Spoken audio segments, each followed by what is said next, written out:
تو ایسی صورت میں میری زکات ادا ہو جائے گی. اگر میں نے جو میرے اوپر واجب تھا وہ ادا کیا, میں نے پتا کیا, سب کچھ ٹھیک ٹھاک سمجھ کر کے میں نے زکات دیا, اس آدمی نے ہی میرے ساتھ دھوکہ کیا, تو وہ زکات ادا ہو جائے گی. لیکن اگر جو میری ذمہ داری ہے میں نے آنکھ بند کر کے ایسے کہیں پر بھی دے دیا, بعد میں پتا چلا وہ آدمی مستحق نہیں تھا, تو مجھے دوبارہ زکات دینی ہوگی, کیونکہ جو میری ذمہ داری تھی وہ میں نے ادا نہیں کیا. یہ پہلا مسئلہ.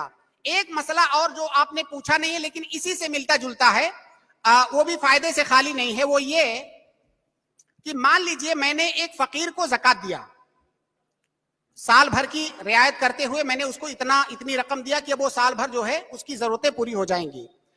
ابھی میں نے دیا ہی تھا کہ 1 مہینے کے بعد اس کے پاس کہیں اور سے بزنس سے یا کسی اور راستے سے پیسہ آ گیا, کافی پیسہ آ گیا, جس سے وہ اپنے پیسے سے ہی وہ زندگی سال بھر جو ہے سال بھر کا اپنا خرچہ گزار سکتا ہے. تو یہ جو رقم میں نے زکات میں دیا تھا, کیا اب اس کو ہم واپس لے لیں گے یا نہیں؟ سوال واضح ہے. جواب اس کا یہ ہے کہ نہیں, واپس نہیں لے سکتے. زکات میں جو 4 کے شروع کے لوگ ہیں, انما الصدقات للفقراء والمساکین والعاملین علیہا والمؤلفۃ قلوبہم, یہ جو 4 لوگ ہیں ان میں تملیک ہوتی ہے, جس کا ذکر انشاءاللہ اگلے مقالے میں آئے گا. ان میں تملیک ہوتی ہے اور تملیک کرنے کے بعد واپس نہیں لے سکتے. باقی آخر کے جو 4 ہیں, مان لیجئے آپ نے جہاد کا ذکر کیا, جہاد میں نے جہاد کی وجہ سے کسی کو زکات دیا, بعد میں پتا چلا کہ وہ بیچ میں واپس چلا آیا, گیا ہی نہیں, جس کام کے لیے جا رہا تھا وہ گیا نہیں, تو اب ہم ایسی صورت میں اس کو واپس لے لیں گے, کیونکہ ہم نے تملیک نہیں کیا تھا. جب تک وہ کام کرے گا تب تک اس کو دیں گے, اس کے بعد نہیں دیں گے. ایک اپیل ہے, جیسے فضیلت الشیخ ارشد مختار رئیس الجامعۃ المحمدیہ سے, کہ جیسے آپ نے مصارف زکوٰۃ کے ایک عنوان پر سیمینار کیا ہے, ویسے ہی ایک معاونین تجارت کے نام سے بھی ایک سیمینار ہو جائے, تاکہ تجارت میں مضبوطی کے ساتھ قدم جمانے کے بعد اپنی زکوٰۃ بھی زیادہ سے زیادہ نکل سکے. تو میری یہ اپیل ہے منصورہ سے اور محمدیہ سے کہ جیسے آپ نے مصارف زکوٰۃ کے لیے ایک سیمینار دیا ہے, ویسے ہی آپ معاونین تجارت کے لیے بھی ایک سیمینار منعقد کرے تو آپ کا بہت بہت شکریہ ہوگا. السلام علیکم ورحمۃ اللہ وبرکاتہ. چھوٹا سا سوال ہے, میں سفیر الرحمان محمدی اندور سے تشریف لایا ہوں. سے سوال یہ ہے, آپ نے کہا کہ اگر کہیں بیت المال کا انتظام ہو تو زکوٰۃ نکالنے والے بیت المال میں زکوٰۃ اپنی جمع کرا سکتے ہیں, اگر بیت المال کا نظام اور جو ہے سسٹم ٹھیک ہو. میرا سوال یہ ہے کہ وہ بیت المال کے ذمہ دار جو زکوٰۃ تو جمع کر لیتے ہیں, سالہ سال جو ہے گزر جاتا ہے, زکوٰۃ کی رقم اس میں دھری کے دھری رہ جاتی ہے, تو کیا اس طرح کرنا شرعی اعتبار سے درست ہے یا نہیں؟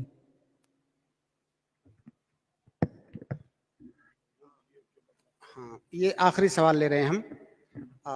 سوال بہت ہی اہم ہے, گرچہ جو میرا موضوع تھا اس سے باہر ہے, لیکن سوال بہت ہی اہم ہے. سوال بھائی کا یہ ہے, اس کا خلاصہ کہ ہم نے زکوٰۃ کو, کوئی بیت المال کھلا ہوا ہے یا کوئی ادارہ کھلا ہوا ہے جہاں زکوٰۃ جمع کر کے فقراء اور مساکین میں بانٹتے ہیں, ہم نے زکوٰۃ تو وہاں جمع کر دیا, لیکن اب وہ لوگ کیا کرتے ہیں, اس کو پورے سال رکھے رہتے ہیں, تھوڑا کر کے پورے سال دیتے رہتے ہیں. تو کیا یہ طریقہ صحیح ہے؟ یہ بالکل غلط طریقہ ہے. زکوٰۃ جیسے ہی نکلی اقرب وقت میں وہ مستحقین تک پہنچ جانا چاہیے. زکوٰۃ کو ہم رکھ نہیں سکتے, نکال کے رکھے رہیں اپنے پاس یا بیت المال میں جمع کرتے, پورے سال رکھا رہے, وہاں بھیک کی طرح سے تھوڑا دیتے رہے. کئی ساری خرابیاں ہیں.